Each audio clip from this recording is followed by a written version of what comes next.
గత 40 సంవత్సరాల greater Hyderabad municipal corporation లో గిరిజనులకు అన్యాయం జరుగుతుంది. 1992లో ఉన్నటువంటి 50 సీట్లలో మాకు ఒక 3 కేటాయించడం జరిగింది. అలాగే 99లో 2 ఇవ్వడం జరిగింది. అలాగే 2010లో 150 2 ఇవ్వడం జరిగింది. కావున ఇప్పుడు 300 సీట్లు మొత్తం గ్రేటర్ హైదరాబాద్ జరిగింది. కాబట్టి 10% మాకు ఇవ్వాలని మేము డిమాండ్ చేశాము. అలాగే రేవంత్ రెడ్డి గారిని మేము పాదాభివందనలు చేసుకుంటాము. ఎందుకంటే అయ్యా మా గిరిజనులు మీరు కాపాడండి. ఎందుకంటే దాదాపుగా 10 లక్షల పైగా మేము గ్రేటర్ హైదరాబాద్ లో మేము ఉండడం జరిగింది. రానున్న రోజుల్లో ఖచ్చితంగా మమ్మల్ని గుర్తించి మాకు రావాల్సినటువంటి తమాషా పరంగా మీరు కేటాయించి మా యొక్క కుల వృత్తులను కానీ మా కుల కమిటీ కానీ మమ్మల్ని కూడా లీడర్షిప్ చేయాలని కోరుకుంటున్నాం. రాష్ట్ర ప్రభుత్వం గతంలో అమలు చేస్తున్నటువంటి 10% రిజర్వేషన్ కానీ విద్యలో కానీ ఉద్యోగాల్లో కానీ రాజకీయాల్లో కానీ ఆ రకంగా కేటాయిస్తుంది. కానీ హైదరాబాద్ కార్పొరేషన్ వచ్చేవరకు కేవలం 2-3 చూపెడుతూ గిరిజనులకు అన్యాయం చేసే కుట్ర చేస్తూ ఉంది. కాబట్టి ఏదైతే రాష్ట్ర ప్రభుత్వం అమలు చేస్తున్నటువంటి 10% రిజర్వేషన్ ఈ 3 డివిజన్లలో 3 జోన్లలో హైదరాబాద్ కార్పొరేషన్లో ఖచ్చితంగా 300 సీట్లుంటే 30 సీట్లు ఇవ్వాలని చెప్పేసి గిరిజన సంఘాల నాయకత్వంలో మేము డిమాండ్ చేస్తూ ఉన్నాం.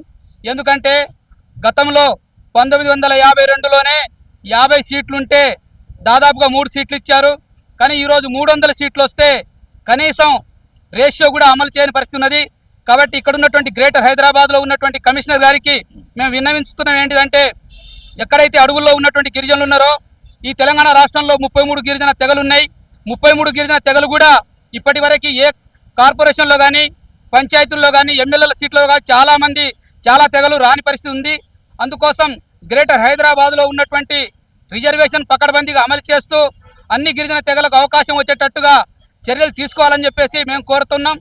అదే కాదు హైదరాబాదులో ఇక్కడ మన కాంగ్రెస్ ప్రభుత్వం చెప్తుంది ప్రజాపాలన అని చెప్పేసి.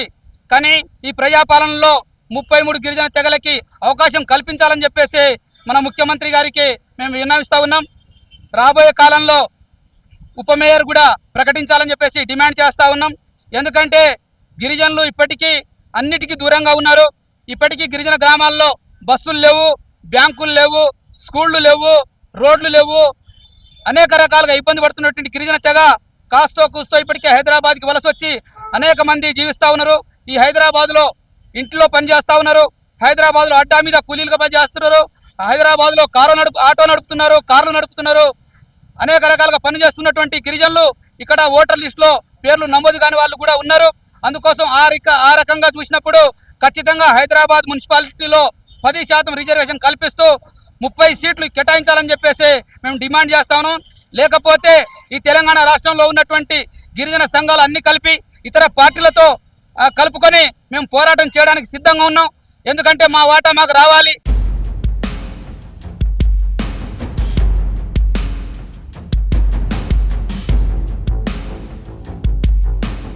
ఈరోజు ఈ రాష్ట్ర ప్రభుత్వం గిరిజనుల పట్ల అన్యాయం చేస్తుంది.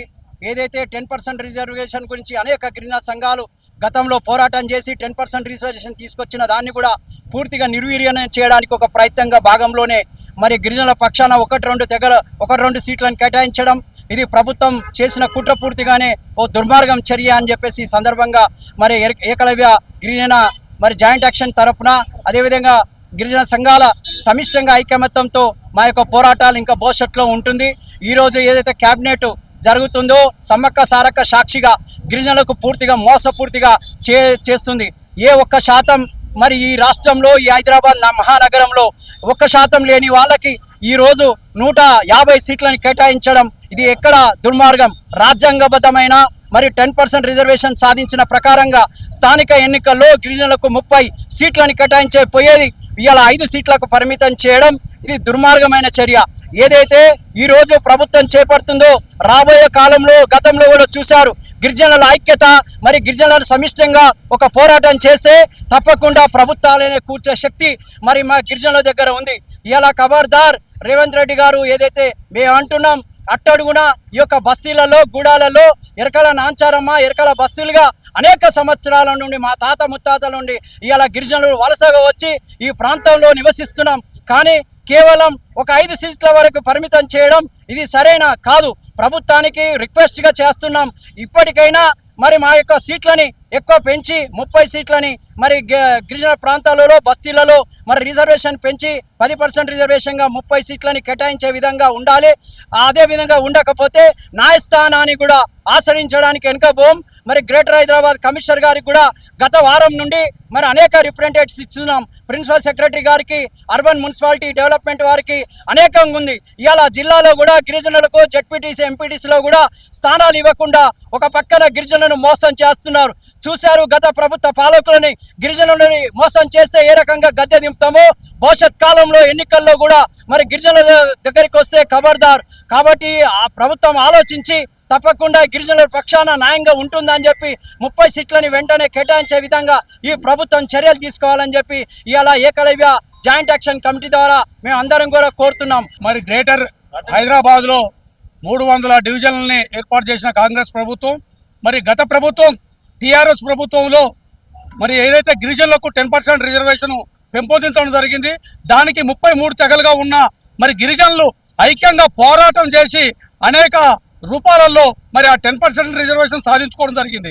మరి ఇప్పుడున్న కాంగ్రెస్ ప్రభుత్వం మరి అనేక హామీలు ఇచ్చి మరి ఇప్పటికీ నెరవేర్చలేకపోవడం ఒక బాధాకర విషయం.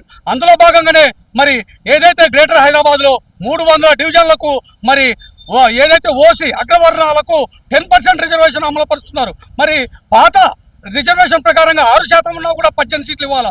మరి గత ప్రభుత్వం మాకు జీవో ఇంప్లిమెంట్ చేసింది. భారత రాజ్యాంగం ప్రకారంగా మాకు రావాల్సిన వాటాని మేము న్యాయబద్ధంగా అడుగుతున్నాం. మాకు 30% ఏదైతే 10% రిజర్వేషన్ అయితే 300 సీట్లకు 30% అంటే 30 సీట్లు కేటాయించాలని ఈరోజు మేము జిహెచ్ఎస్సీ కమిషనర్ని వేడుకుంటున్నాం. అదేవిధంగా సమ్మక్క సారక్కకు మీరు మొక్కులు చెల్లించుకోవడానికి పోతున్నారు. గిరిజనుల అండదండలు ఉండాలంటే మరి గ్రేటర్ హైదరాబాద్లో అనేక రూపాల్లో ఉన్న మరి గిరిజనులు ఇక్కడికి వచ్చి అనేక కూలీలుగా, ఆటో డ్రైవర్లుగా అనేక మంది బతుకుతున్నారు. మరి వాళ్ళు మీరు ఓట్లేస్తే ఈ జిహెచ్ఎంసీలో అనేక బస్సులలో ఉన్నారు కాబట్టి దయచేసి 30 సీట్లు కేటాయించాలని మేము ఈ సందర్భంగా జాయింట్ కమిటీగా మేము కోరుతున్నాం. అదేవిధంగా ఎస్టీ మేయర్ను కూడా ఒకటి ప్రకటించాలని మేము ఈ సందర్భంగా మేము మీడియా ద్వారాగా తెలియజేస్తున్నాం.